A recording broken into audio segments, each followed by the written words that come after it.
ಗಂಡ ಹೆಂಡತಿ ಮಧ್ಯೆ ಜಗಳವಾದರೆ ರಾಜ್ಯದ ಗೃಹ ಮಂತ್ರಿಯೇ ಸರಿಯಿಲ್ಲ ಎನ್ನುವಷ್ಟರ ಮಟ್ಟಿಗೆ ವಿರೋಧ ಪಕ್ಷವು ಟೀಕೆ ಮಾಡುತ್ತಿದೆ ಎಂದು ರಾಜ್ಯ ಗೃಹ ಸಚಿವ ಡಾ ಜಿ ಪರಮೇಶ್ವರ್ ಸುಂಟಿಕೊಪ್ಪದಲ್ಲಿ ವ್ಯಂಗ್ಯವಾಡಿದರು. ಪೊಲೀಸ್ ಇಲಾಖೆ ವತಿಯಿಂದ ಸುಮಾರು 3.5 ಕೋಟಿ ವೆಚ್ಚದಲ್ಲಿ ನಿರ್ಮಾಣಗೊಂಡಿರುವ ನೂತನ ವಸತಿ ಗೃಹವನ್ನು ಉದ್ಘಾಟಿಸಿ ಡಾ ಪರಮೇಶ್ವರ್ ಮಾತನಾಡಿದರು.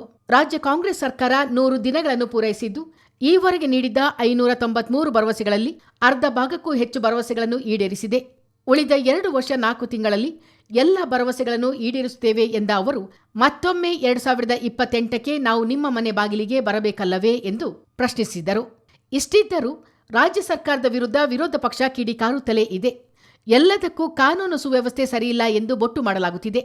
ಆ ಮೂಲಕ ವಿರೋಧ ಪಕ್ಷವು ಆತ್ಮಸ್ಥೈರ್ಯ ಕುಗ್ಗಿಸುವ ಕೆಲಸಕ್ಕೆ ಕೈ ಹಾಕಿದೆ ಎಂದು ಡಾ ಪರಮೇಶ್ವರ್ ಕುಟುಕಿದರು. ಪೊಲೀಸರು ಅತ್ಯಂತ ಕೆಳಸ್ತರದ ಜೀವನ ನಡೆಸುವ ಪರಿಸ್ಥಿತಿ ಇತ್ತು. ವೇತನವೂ ಕಡಿಮೆ ಇತ್ತು. ಈ ನಿಟ್ಟಿನಲ್ಲಿ ಔರಾದ್ಕರ್ ಸಮಿತಿ ರಚಿಸಿ ಪೊಲೀಸರ ಬಗ್ಗೆ ಅಧ್ಯಯನ ನಡೆಸಿ ಅವರು ಉತ್ತಮ ಜೀವನ ಸಾಗಿಸಲು ಕ್ರಮ ಕೈಗೊಳ್ಳಲಾಯಿತು ಎಂದ ಡಾ ಪರಮೇಶ್ವರ್, ಪೊಲೀಸ್ ಗೃಹ ಯೋಜನೆಯನ್ನು 2030ರವರೆಗೂ ವಿಸ್ತರಿಸಲಾಗಿದೆ ಎಂದರು. ಅದಕ್ಕೆ ಪೊಲೀಸೇ ಸರಿ ಇಲ್ಲ ಅಂದ್ಬಿಟ್ರೆ ಹಗಲು ರಾತ್ರಿ ಮಳೆ ಇಲ್ಲ, ಬಿಸಿಲಿಲ್ಲ, ರಾತ್ರಿ ನಿದ್ದೆ ಇಲ್ಲ, ಅವ್ರು ಕೆಲಸ ಮಾಡ್ತಾರೆ. ಯಾತಕ್ಕೆ? ನೀವು ಚೆನ್ನಾಗಿರ್ಲಿ, ನೀವು ಒಳ್ಳೆ ಜಾತ್ರೆ ಮಾಡಲಿ, ನೀವು ಒಳ್ಳೆ ಹಬ್ಬ ಮಾಡಲಿ, ನೀವು ಚೆನ್ನಾಗಿರಲಿ, ನೀವು ಓಡಾಡ್ಕೊಂಡು ನಗ್ನಗ್ತಾ ನೀವೆಲ್ಲ ಚೆನ್ನಾಗಿರ್ಲಪ್ಪ, ನಮ್ಮ ಕಷ್ಟ ಆದರೂ ಚಿಂತೆ ಇಲ್ಲ ಅಂತೇಳಿ ಅವ್ರು ಕೆಲಸ ಮಾಡ್ತಾರೆ. ಅವ್ರನ್ನ ಪೊಲೀಸೇ ಸರಿ ಇಲ್ಲ ಅಂದ್ಬಿಟ್ರೆ ಅದು ಸಲ್ಲದು. ಯಾರು ಆ ರೀತಿ ಮಾತನ್ನ ವಿರೋಧ ಪಕ್ಷದವರು, ಆ ಸ್ನೇಹಿತರಿಗೆ ನಾನು ಹೇಳ್ತೇನೆ, ಅವರಿಗೆ ಆ ಮೊರೇಲ್ ಇದೆಯಲ್ಲ, ಆತ್ಮಸ್ಥೈರ್ಯ ಇದೆಯಲ್ಲ, ಅದನ್ನು ಕಳಿಬೇಡಿ.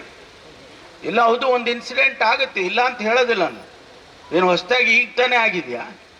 ಕಾಂಗ್ರೆಸ್ ಸರ್ಕಾರ ಆಗಿದೆಯಾ? ನೀವು ಆಡಳಿತ ಮಾಡುವಾಗ ನಾನು ನಿಮ್ಮವೆಲ್ಲ ತೆಗೆದಿಟ್ಬಿಟ್ರೆ ಏನಾಗುತ್ತೆ? ಏನೇನು ಮಾಡಿದ್ದೀರಪ್ಪ ನೀವು ಅಂತ ಹೇಳಿ ಎಲ್ಲ ಹೇಳ್ಬೋದಲ್ಲ ನಾನು. ಆದರೆ ನಾನು ಆ ರೀತಿ ವ್ಯಕ್ತಿ ಅಲ್ಲ. ನಾನು ನಮ್ಮ ಕೆಲಸ ನಾವೇನಿದೆ ಅದನ್ನ ನಾವು ಮಾಡೋಣ. ಬೇರೆಯವ್ರನ್ನ ದೂಷಣೆ ಮಾಡೋದು ನನಗೆ ಬೇಕಾಗಿಲ್ಲ. ಆದರೆ ಅವ್ರಿಗೆ ಒಂದಂತೂ ಹೇಳ್ತೇನೆ, ನಾವು ಇಲ್ಲಿ ಕಾಂಗ್ರೆಸ್ ಪಕ್ಷದ ಸರ್ಕಾರ ಇವತ್ತು ಸಮರ್ಥವಾಗಿ ಕೆಲಸವನ್ನ ಮಾಡ್ತಾ ಇದೆ.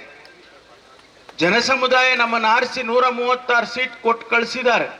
ಆಡಳಿತ ಮಾಡ್ತಾ ಇದ್ದೇವೆ. ಬೇರೆ ಬೇರೆ ರಾಜ್ಯದಲ್ಲಿ ಹೋಲಿಕೆ ಮಾಡಿದ್ರೆ ನಾನು ಅದೇ ಹೇಳಿದ್ನಲ್ಲ, ಮೊದಲನೇ ಸ್ಥಾನದಲ್ಲಿದ್ದೇವೆ. ಬೆಂಗಳೂರಿಗೆ 1,00,000 ಕೋಟಿಗಳನ್ನು ತಗೊಂಬಂದು ಹಾಕ್ತಾರೆ ಬಂಡವಾಳನ. ಯಾಕೆ ಹಾಕ್ತಾರೆ?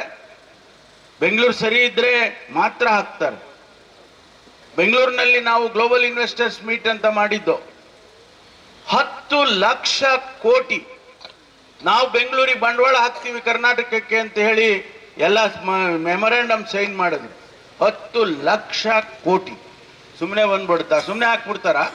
ತಗೊಂಬಂದು ಕುಶಾಲನಗರಕ್ಕೆ ಅಲ್ಲಿಂದ ಇಂಡಸ್ಟ್ರಿ ಮಾಡಬೇಕು ಅಂದ್ರೆ ಬರ್ತಾರೆ ಸುಮ್ಮನೆ? ಮಂತರ್ ಚೆನ್ನಾಗಿದ್ದಾನ? ಇಲ್ಲಿ ಆಡಳಿತ ಚೆನ್ನಾಗಿದೆಯಾ?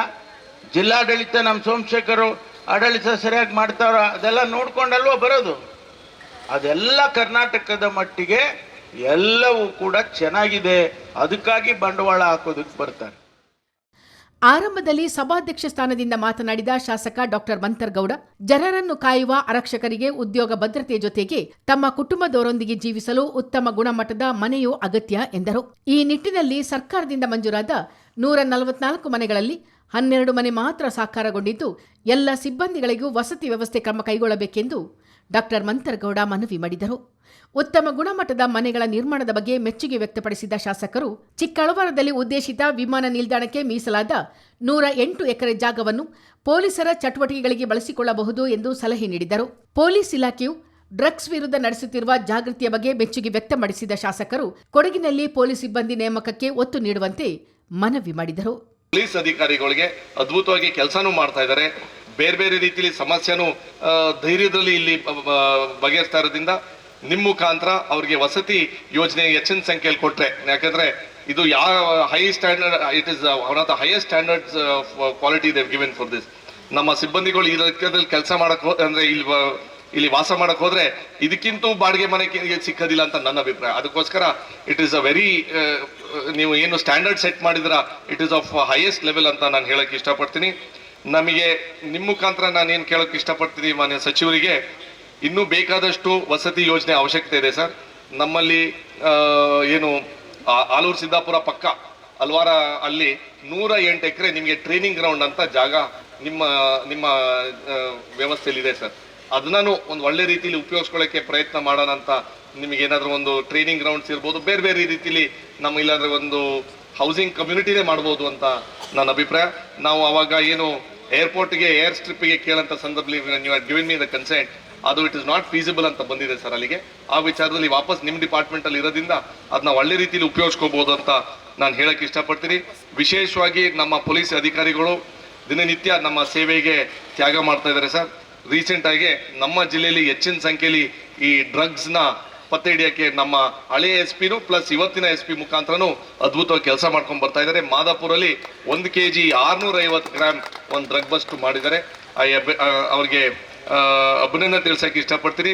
ನನ್ಗೆ ಗೊತ್ತರಿಗೆ ನಿಮ್ಮ ನಿಲುವು ಅದೇ, anti drug campaign or drug free ಮಾಡಬೇಕು ಅಂತ ನಿಮ್ದೇನು ಯೋಜನೆ ಇದೆ. ಯಾಕಂದ್ರೆ ಹಲವಾರು ಟೂರಿಸ್ಟ್ಗಳು ಇಲ್ಲಿ ಬರ್ತಾ ಇರೋದ್ರಿಂದ ನಮಗೆ ಬೇರೆ ಬೇರೆ ರೀತಿಯಲ್ಲೂ ಅನನುಕೂಲನೂ ಆಯ್ತಾ ಇದೆ ಸರ್. ಅದನ್ನ ನಮ್ಮ ಪೊಲೀಸ್ ಇಲಾಖೆಯವರು ಸೀರಿಯಸ್ ಆಗಿ ಅದನ್ನ ಕ್ರಮ ಇನ್ನೂ ಹೆಚ್ಚಿನ ಸಂಖ್ಯೆಯಲ್ಲಿ ತಗೋಬೇಕು.